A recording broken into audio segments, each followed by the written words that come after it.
Գյուրջան Կասկադ, ցանկացած համեմատություն մեր օգտին է։ Գիտեք,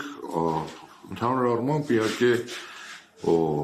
հետաքրքիր, բայց բարդ ժամանակահատված է սկսվել, հետաքրքիր այն առումով, որ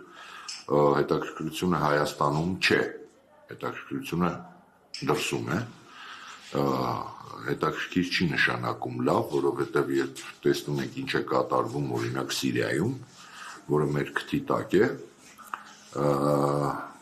ենթադրվում է, որ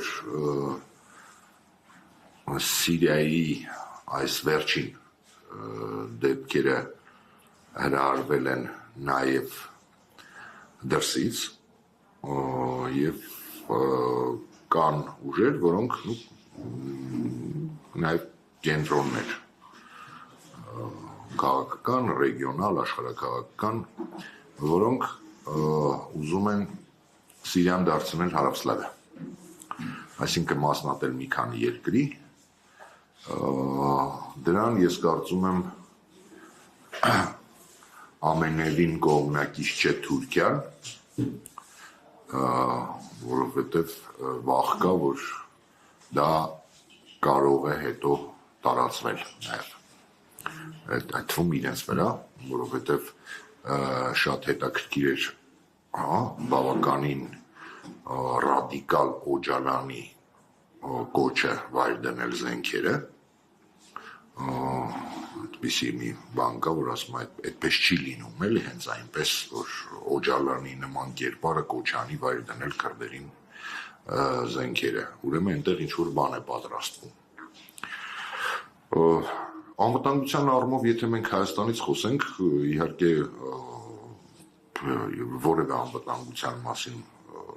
չի կարելի խոսել, որովհետև չկա որևէ անվտանգային համակարգ։ Կարծեք, թե ես այսօր կարդացի Ազգային ժողովի նախագահը 3 տարի հետո որոշեց այսօր հայտարարի, որ մինչև մայիս Կապանում կբացվի Ռուսաստանի կոնսուլստվան հյուպատոսությունը, չգիտես ինչու նոր որոշեցին դա ասել, ենթադրվում է, որ աշխարհում տեղի ունեցող այս գործընթացների հետևանքով այս իշխանությունները մնացել են լրիվ անտեր աշխարհաքաղաքական առումով և փորձում են հիմա նորից ռուսների հետ սիլիբիլի անեն։ Դա նկատվում է նաև արևմտյան ուժերի ռեակցիայից այստեղ, որոնք երկար ժամանակ այս իշխանության հենարաններից մեկն էին, հիմա ամենաուժեղ քննադատողներն են։ Պատահական չի, որ իշխանական ամբողջ վերնախավը Ազատություն ռադիոկայանին մեղադրում է ֆեյք լուրեր տարածելու մեջ,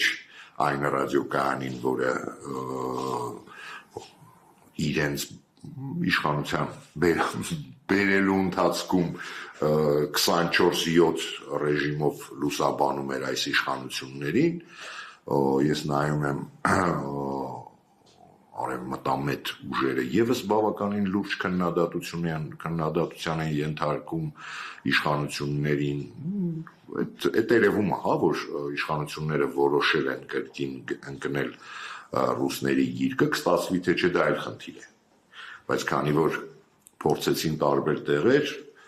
ենթադրում եմ, որ բոլոր տեղերից ստացան կամ չոր, այսպես ատկազ կամ ասեցին տղեկ, հիմա մենք ծանր վիճակում ենք, գնացեք ձեր գլխի ճարը տեսեք։ Սա է այն ինչ որ կատարվում է հիմա քաղաքական դաշտում Հայաստանի և շատ հետաքրքիր սենց կարծեք թե համ ակտիվություն կա օրինակ ընդդիմադիր բանում իրար, իշխանությունում իրար են ինչ-որ բավականին, եթե նկատենք հենց իշխանության մեջ, ասենք, մի քանի բան, օրինակ անիվի թեման բացվել է և դա ամենաշատը հիմա անիվի թեման շահարկում է իշխանությունը, այստեղ ես կարծում եմ Տիգրան Ավինյանի գլխին ոնց որ թե այդքան էլ սպիտակ աղավնիներ չեն պտտվում այդ առումով եթե հիշենք Հայկ Սարգսյանի մի քանի այդ գործընթացները, որը սկսել էր թե անտառների հետ կապված, թե բաների հետ կապված, բեթինգի հետ կապված, այդ սա հասկանում ենք, չէ, ինչեր են եւ ում դեմ է ուղղված։ Դա արդեն ներքին իրենց բաներն է, այսինքն հիմա ավելի շատ չկա այնքան իշխանություն, ընդդիմություն, հակամարտություն, ես երևացող կողմն եմ ասում, ինչքան ընդդիմություն, իշխանություն, հա, այսպես բան է, որը ես կարծում եմ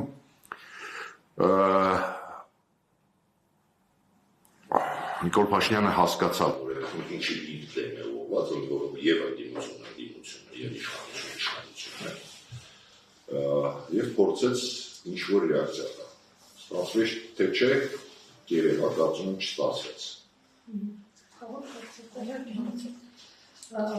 Պարոն Քոչարյան, Գյումրիին անդրադառնալով, ինչպիսի կանխատեսումներ ունեք, փորձագետներ կան, որոնք նշում են, որ Գյումրին կարող է լինել Փաշինյանի իշխանության ավարտի պրոլոգը։ Հնարավոր համարում եք այդ սցենարը եւ որ դեպքում եւ արդյոք այս անգամ էլ Փաշինյանին կհաջողվի այս նախկինների ձայնապնակը պտտելով հասնել հաջողությունների, թե դա արդեն իրեն սպառել է, հաշվի առնելով, որ անգամ իր էջում համակիրների թիվը պատմական մինիմումի վրա է։ Տեսեք, վերջին շրջանում ես կարծում եմ սպառվել է, կարծում եմ, չեմ պնդում, որովհետև, բայց եթե հաշվի առնենք, որ օրինակ պարոն հաղորդավար պոդքասթը, որը ես եմ վարում, ասենք վերջի 2 ամսում շատ ավելի շատ դիտումներ է հավաքում, քան Նիկոլ Փաշինյանի եւ Աննա Հակոբյանի ընտանեկան պոդքասթից, դա պարզապես թվեր է, դա կարող է բացել տեսնել, հա, համարում եմ, որ իհարկե ոչինչ էլ չի ստացվում, ինչ անում է չի ստացվում, ճաշ է եփում, պոդքասթ է վարում, հեծանիվ է քշում, չգիտեմ, ավտոբուս են նստում, մեկը նստում է, մյուսից իջնում է մի համարը, ինչ ասես անում, ինչ ֆոկուս ասես անում, մեկը չի գնալով ընկնում է։ Եվ պատահական չէ, որ եթե Գյումրին ես շատ խորացած չեմ Գյումրիի թեմայի մեջ, հա, բայց եթե այս իշխանությունը, որը գրեթե բոլոր ոլորտներում, հա, առաջնորդվում է պոլիպեդ լինի, մերը լինի, սկզբունքով, Գյումրիում գնաց իրենց համակիրների հայտնի ԿՊԱ-ականների դեմ, եւ նախկին ԼՀԿ-ական, նախկին հանրապետական Սարիկին բերեց դարձրեց ԿՊ-ի տեխնացու, ուրեմն ինչքան անճար է վիճակը ԿՊ-ի, ես սա կարող եմ դրանից ենթադրել, ես չեմ ասում ինչ կլինի, ոնց կլինի, ինչ կօգտագործել, բայց ինչքան անճար է վիճակը, որ այսպիսի բաների են գնում, հա, որ չունեն իրենք, ասենք, գոնե մի ֆիգուր եւ գնում են Սարիկին բերում են, որից հետո նոր Սարիկը դառնում է ԿՊ անդամ։